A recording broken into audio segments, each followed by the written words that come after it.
In this video, pag-uusapan natin yung coverage na pwede mong makuha kung sakaling may scam ka sa GCash Send. By the way, kung first time mo sa channel na to and gusto mo pa ng mga online tutorial videos katulad nito, please click the subscribe button. Ito yung GCash mobile app ko, and kung matagal ka nang gumagamit ng GCash, very familiar ka na sa pagpapadala ng pera dito sa Express Send. Pero kung mapapansin nyo, meron na agad sa baba na i-protect ang padala kung sakaling ma-scam for only 30 pesos. Itong 30 pesos na to ay insured ka for 30 days up to 15,000 pesos. So para malaman yung mga detalye na nakapaloob dyan, pwede nyong i-check yung learn more. Ito yung benefits niya o yung pwedeng coverage niya. Kung sakaling biktima ka ng alinman dito, social engineering, account takeover, or online shopping fraud, pwede ka makakuha ng claims. Yung social engineering, halimbawa nito ay may tumawag sa iyo or may nakipag-usap sa iyo at nakukuha niya na pala yung information mo nang hindi mo alam, at dahil doon naloko ka niya, na-access niya or nagkaroon ng unauthorized transaction sa GCash mo, pwedeng matawag na social engineering yon. Pwede rin naman yung account takeover. Halimbawa, hindi mo alam pero may ibang tao na uma-access na pala ng account mo na gagawa ng mga unauthorized transaction ng pagpapadala ng pera. Basically, nakuha nila yung account mo. Pwede ka rin makover under this account takeover. At finally, yung sa online shopping fraud naman, kung peki pala yung website na pinagbilhan mo online, pwede ka rin makover. Ang coverage niyan ay sa halagang 30 pesos, protektado ka sa GCash send mo o sa mga transaction na gagawin mo sa GCash. At magtatagal nga ito ng 30 days mula sa araw na inavail mo ito. Ang coverage lang niya ay up to 15,000 pesos. So halimbawa, ang nakuha sa iyo ay 100,000 pesos. 15,000 pesos lang ang coverage nun for 30 pesos. Sa ngayon, hindi pa ako nakakita ng option na pwedeng dagdagan, like pwede bang 50 pesos yung kunin para mas mataas yung coverage. Paano naman siya makiklaim? Meron dalawang paraan. Pwedeng gamitin ang GCash app, pwedeng pumunta sa G-Insure ng GCash at i-tap ang Send Money Protect Policy. Or di naman kaya pumunta mismo sa portal ng Chubb Claims, pwede nyo i-tap itong link ng tap here. At dito ka pwede mag-file ng report at claim sa Chubb mismo. Tandaan na may mga requirements ito na kailangan mo pang patunayan at yon yung pinaka-importante na kailangan nyo malaman. Also, may mga exclusion o kapag ito yung nangyari, hindi pala siya mako-cover kahit nag-avail ka pa ng 30 pesos worth of insurance. Ano-ano yung mga dapat nating malaman? Dapat i-click nyo tong View Group Policy kasi andito yung lahat ng information. Nakita natin kanina yung social engineering, account takeover fraud, at online shopping fraud. I-click natin yung isa dyan. Andito yung description kung ano yung social engineering. Pwede nyong basahin to further para mas maintindihan. Ito yung isa sa mahalaga na dapat pala magkaroon ka muna ng police report within 72 hours kapag nalaman mo na nagkaroon na ng unauthorized transaction or panloloko nga. Alin man sa mga sumusunod, online shopping fraud, account takeover, or social engineering.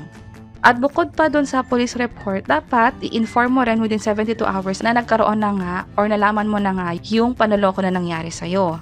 Dapat magpadala ka ng email sa sendmoneyprotect@chubb.com as soon as nalaman mo nga na biktima ka pala ng social engineering attack, maging yung sa account takeover or yung online shopping fraud. Ganito rin halos yung sa account takeover fraud at online shopping fraud. Kailangan may police report at notification within 72 hours. Kailangan mag-email sa kanila kapag nalaman mo agad. At dapat mapatunayan mo rin yung evidence na nagkaroon niya ng panloloko. Ito naman yung sa online shopping fraud na kailangan gawin. At ngayon nalaman na natin yung mga information na to, isa pa sa dapat tandaan is ano ba yung mga exclusion.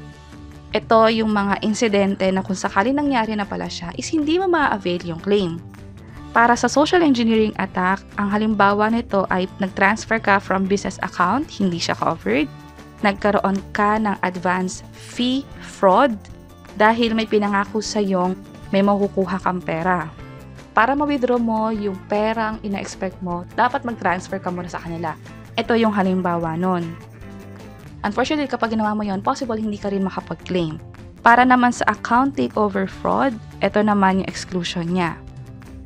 Merong cash advances sa GCash account mo, may mga unauthorized transaction sa GCash mo dahil nanakaw or nawala yung mismong device mo.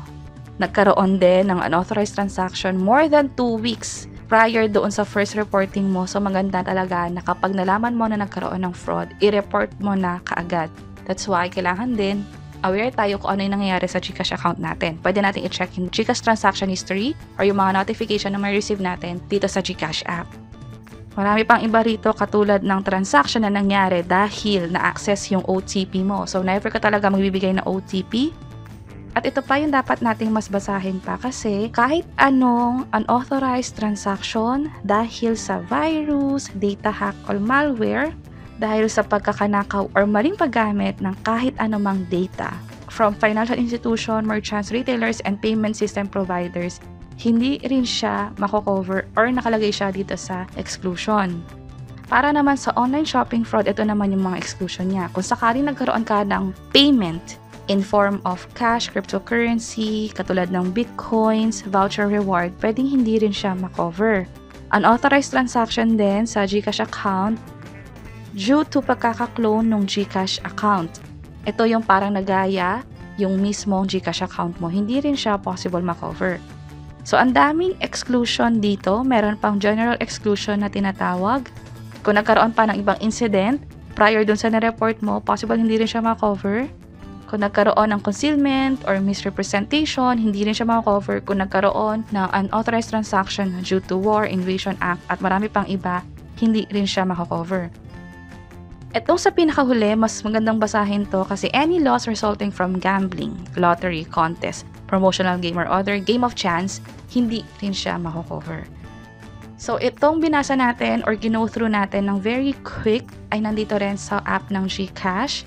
Kinover natin yung mga pinaka-importante na dapat nating malaman. And also, pwede nyo ring i-check dito yung iba pang mga detalye kung paano nga ba mag-claim. Pero basically, pwede nyo gamitin yung GCash app or yung sa portal nila. Dapat lang ma-prove ninyo na meron kayo ng group policy number. Kapag nag-avail kayo, dapat itago nyo yun. Ipakita lahat ng ebidensya kung may invoices, resibo, na siya magpapatunay sa nangyaring transaction. Meron din dito na hanggang kailan nila babayaran or gaano katagal nila ma-reimburse sa'yo yung pera kung sakaling successful yung pag-claim mo. Pwedeng umabot ng 30 days upon submission ng lahat ng proof na pwede pang tumagal, pwedeng up to 60 days or 90 days katulad ng nakalagay dito.